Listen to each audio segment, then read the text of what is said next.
ఓం శ్రీ గురుభ్యో నమ. ఈరోజు ఋషుల చరిత్రలో కణ్వ మహర్షి గురించి తెలియచేయటం జరుగుతుంది. సైంటిఫిక్గా ఈ ఋషి గురించి చెప్పితే అఖండమైన శాస్త్రాలు సరిపోవు, కానీ నేను శ్రీ విద్యాపరంగా శృతి ప్రామాణికంగానే చెబుతున్నాను. అర్థమైందండి? మీ డౌట్లు నెట్లోకి చెక్ చేసుకోవచ్చు, మీ శ్రీ విద్యా గురువులను అడగచ్చు, టీటీడీ వాళ్ళ ఋషుల చరిత్రలో చిన్న చిన్న మార్పులు చేర్పులుగా ఉండొచ్చు. నేను చెప్పేది ఎవరికంటే పామర జనానికి అర్థం అవ్వాలి, కానీ కొంత దిగుతుంది జరుగుతుంది. కణ్వ మహర్షి అంటే కశ్యప ప్రజాపతి వంశములో కణ్వుడు జన్మించాడు. శ్రీరాముడు, హరిశ్చంద్రుడు, సూర్యుడు, మనువు ఇలా సూర్యవంశంలో, కృష్ణుడి చంద్రవంశంలో పుట్టినట్టు ఇతను కూడా అదే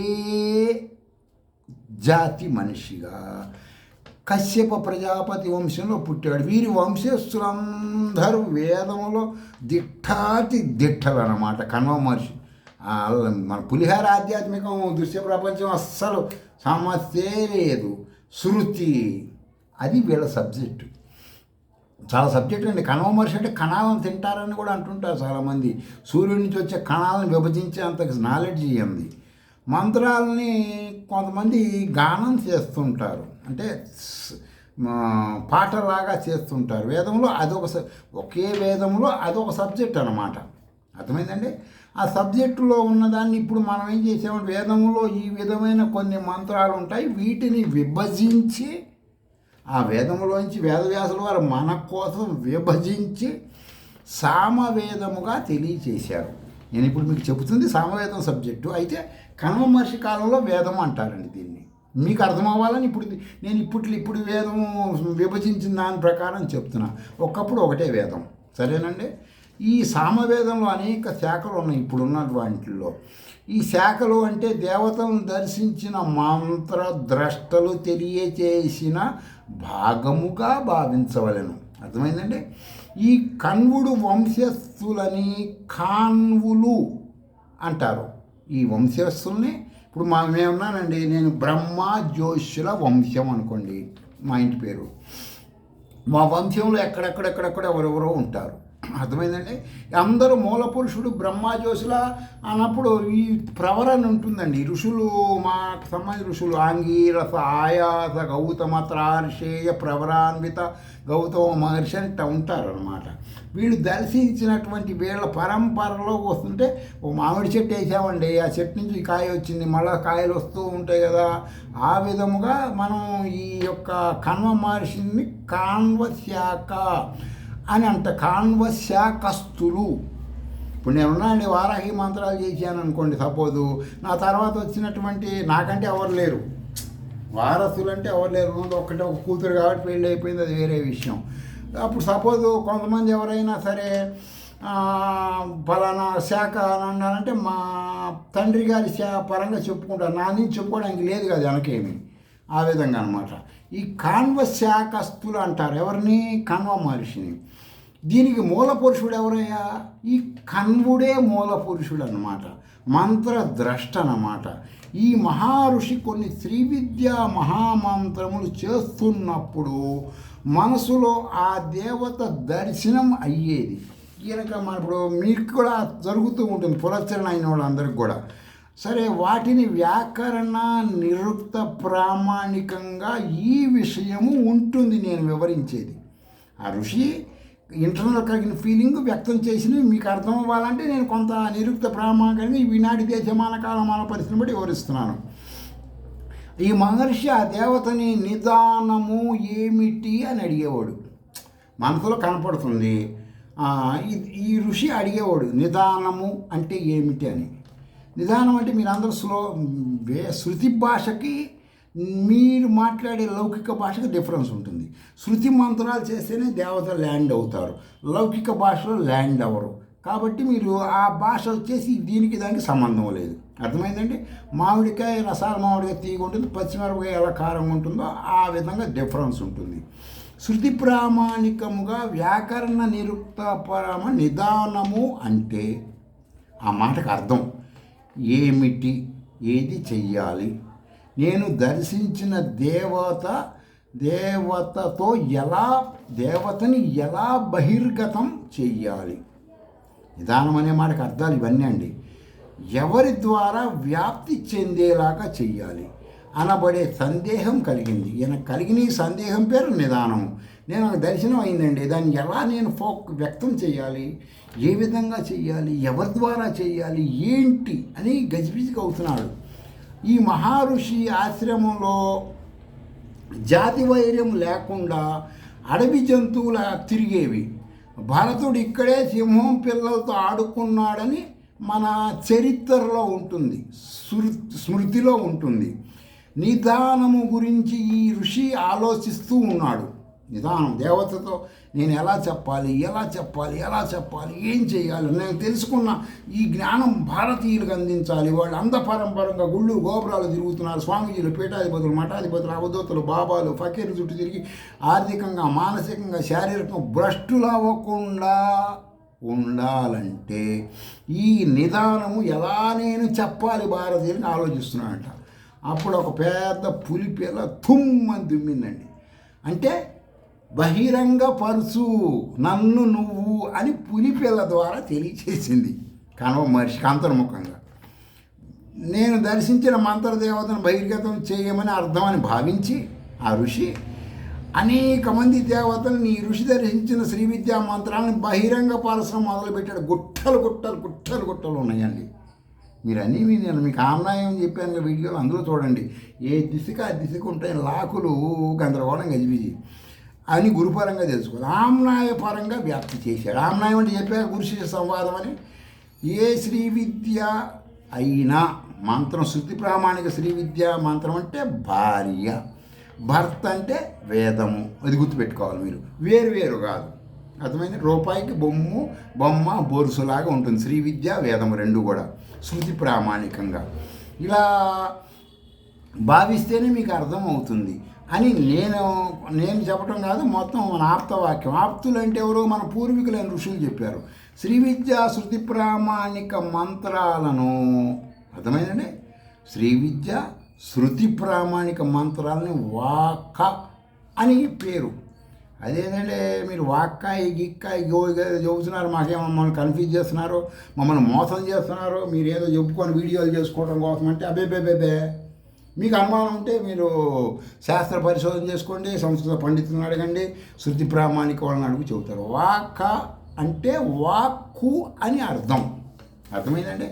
ఇది నిరుక్త వ్యాకరణాల ప్రామాణికంగా అంటే అదే వాక్క అంటే ఏ మాట ఎప్పుడు మాట్లాడాలి అంటే అదేంటంటే ఏ మాట ఎప్పుడు మాట్లాడాలంటే అబ్బాయి చలికాలం చీకటి పడింది, పెళ్లి చేసుకున్నాడు, పెళ్ళంతో ఎట్ట మాడతాడు, తల్లితో ఎట్ట మాడతాడు, చెల్లెలతో ఎట్ట మాడతాడు. ఆ విధముగా శ్రీ విద్యా మంత్రాల పరంగా ఏ వాక్కు అంటే ఏ మంత్రం ఎప్పుడు వాడాలి, యూజ్ ఎలా చెయ్యాలి అంటే ఆలోచించడం. మీరు మళ్ళా అంధపరంపరకి వెళ్ళద్దు. మంత్రం అంటే ఆలోచన, దానిని ఇవన్నీ లాకులు అన్నమాట. షార్ట్ ఋషులు వేసిన లాకులు నేను మీకు ఓపెన్ చేసి చెప్తున్నాను. ఎప్పుడు వాడాలని అనుకున్నప్పుడు వెంటనే దానికి చెందిన వాక్యము మన మనసులో ఏర్పడతాయి. అర్థమైందండి. ఒకరిని బాగు చేయాలన్న నీకు ఆలోచన రాగానే దానికి సంబంధించిన మొత్తం ఎలా బాగు చేయాలి ఏంటని నీకు ఒక రూపం ఏర్పడుతుంది, ఇది ఈ మార్గం అని. దానిని వాక అంటారు. వీటిని అనువాకాలని వాటికి పేరు. ఇప్పుడు నేను చెప్పిన వాటిని అనువాకాలు అంటారు. అంటే వాకము అనువాకము ఈ విధముగా పరమాత్మ ద్వారా వేదాలు అలౌకిక స్థితిలో, అర్థమైంది. అలౌకికం అంటే తెలుసు కదండి, మీకు చెప్పా గతంలో. ఋషులకి తెలియజేయబడింది. సృష్టి ప్రథమ మానవులైన ఋషులకి అలౌకిక స్థితిలో చెప్పాడు పరమాత్మ ఈ అనువాకముల్ని. ఈ వాకము అంటే ఏమిటి అంటే వేదములో అత్యంత నిగూఢముగా బంధనముగా ఉన్న వాక్కులని, అర్థమైందండి. వేద సంహితలో ఉంటాయండి ఇవన్నీ. బ్రాహ్మణాలంటే ఋషులు చెప్పారండి, ఆరణ్యకాలు ఋషులు చెప్తారు. సంహిత అంటే పరమాత్మ సృష్టి ప్రథమ మానవులకు చెప్పింది, అర్థమైందండి.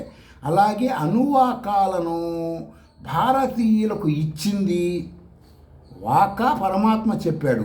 అనువాకం మీకు నాకు ఇచ్చింది ఎవరు చెప్పండి? మంత్రద్రష్టలైన మన భారతీయ ఋషులు. విదేశ వలసవాద మతస్థులు కాదండి. మన భారతదేశం అంటే ఏందనుకుంటున్నారు? మధ్యయుగ కాలంలో మన మంత్రద్రష్టలైన ఋషులు అన్ని భూమి మీద అన్నిటికెళ్ళి అక్కడ వాడేం ఆహారం తింటున్నాడు, వాడేం స్నానం చేస్తున్నాడా, చేయడా, ఇక్కడ నీళ్లు ఉంటాయా ఉండవా, ప్రకృతి ఎలా ఉంటుందో చూసి వాడికి తగ్గ ఆధ్యాత్మికం వాడికి తగిలిచ్చి వాడిని అలా ఎంకరేజ్ చేయటం, వీడిని ఇక్కడ ఎంకరేజ్ చేయటం, అందరూ పశువుల్లాగా ఉండకుండా అందరినీ సరి చేశారు వాళ్ళు. మనం ఏదో అక్కడి నుంచి వచ్చిన ఆధ్యాత్మిక ఇక్కడ ఆచరిస్తూ మీరు గందరగోళం గజిబిజి పడుతున్నారు. వాళ్ళకి అక్కడ దేశమాన కాలమాన పరిస్థితిని బట్టి వాళ్ళకి అదే ముఖ్యం. ఇక్కడున్న నువ్వు ఇక్కడ కాశీలో స్వెటర్ వేసుకొని టోపీలు పెట్టుకొని పంతుళ్ళు మంత్రాలు చదువుతారు. మన మామూలు ఆంధ్రాలో శివాలయంలో చలికాలం కూడా గసగస ఉడుకుతూ కూడా గోసి పెట్టుకొని చేస్తుంటారు. ఈ సూత్రాన్ని మీరు అన్వయించుకుంటే మీకు అర్థమవుతుంది. అక్కడ పరిస్థితి వేరు, ఇక్కడ పరిస్థితి వేరు. మీరు అది తీసుకొచ్చి ఇక్కడ కలిపి గందరగోళం మీరు అవుతున్నారు. నేను ఒరిజినల్ బై బర్త్ మాదిగా ఎవడైనా సరే భారతీయుల్ని ప్రేమిస్తాడు, భారతీయుల్ని గౌరవిస్తాడు. ఈ అగ్రవర్ణాల్లోంచి అందులోకి షిఫ్ట్ అవుతారు కదా కొంతమంది, వాళ్ళందరూ భారతీయులను ద్వేషిస్తారు, భారతీయ దేవుళ్ళని ద్వేషిస్తారు. నేను కళ్ళతో చూసా, చెవులతో విన్నా. ఒకరోజు మా ఇంటి దగ్గర ఒక అమ్మాయి వినాయకుడు ప్రసాదం ఇస్తే నా కళ్ళ ముందే దాన్ని ఉమ్మేసి చెత్తకుండీలో బారేసింది. చాలా బాధ చేసింది. దాని తర్వాత వచ్చే కర్మ ఆమె అనుభవించే భయంకరమైన కర్మ అది. ఇవన్నీ చూసి అందువల్ల నేనేంటంటే మీకు స్థుతుల జ్ఞానం చెప్పాలి, మీకు తెలుసుకుంటారని చెప్తున్నాను అన్నమాట. ఇవన్నీ మీకు మంత్రద్రష్టలైన ఋషులు, వారిలో ఈ కణ్వ మహా ఋషి ఒకరు. అర్థమైంది? ఋషుల్లో అనేక మంది ఉన్నారు. మీకు తెలియకపోవచ్చు, నాకు తెలియకపోవచ్చు. మీ టీటీడీ వాళ్ళ చరిత్రలో 10 మంది బయటపడతారు, కొన్ని కాలగర్భంలో కలిసిపోయినాయి కాబట్టి. వాక అనువాకము ద్వారా ఆ మంత్ర వినియోగం తెలుస్తుంది. పరమాత్మ చెప్పిన వాకము, ఋషులు తెలియజేసిన అనువాకము ద్వారా ఇప్పుడు మంత్రం చేస్తారు చూడండి. అస్య శ్రీ బాలాత్రిపుర సుందరి మహామంత్రస్య దక్షిణామూర్తి ఋషి పంచీచంద శ్రీ బాలాత్రిపుర సుందరి దేవత ఐం బీజం సౌశక్తి క్లీం కీలకం. ఇప్పుడు చెప్తారు ఈ మాట షడంగాల తర్వాత. మమ బాలాత్రిపుర సుందరి దేవత అనుగ్రహ ప్రసాద సిద్ధి అర్థం వినియోగ. కొంతమంది మమ పుత్రిక చదువులో ఏమంటే ఎడ్యుకేషన్ను అభివృద్ధి అర్థం వినియోగ. అలా పరమాత్మ చెప్పిన వాకము బ్లూ ప్రింట్ ఋషులు అనువాకము ద్వారా మనకి తెలియచేశారు. వినియోగం, ఉపయోగించటం. ఇప్పుడు నేను ఉన్నానండి, ఓం ధూమ్ ధూమ్ మృత్యుదుమే ధూమ్ ధూమ్ కాలదుమే ధూమ్ ధూమ్ ధూమ్ రవారా హ్యూంపట్ స్వాహ. దేనికి వినియోగిస్తున్నాను? అర్థమైందా? దీనిని వాక అనువాకములు అంటారు. మీరు శృతుల్లో ఉంటాయి, వ్యాకరణ ఛందస్సులో ఉంటాయి, శ్రీ విద్యా గురువుల ద్వారా ఉంటాయి.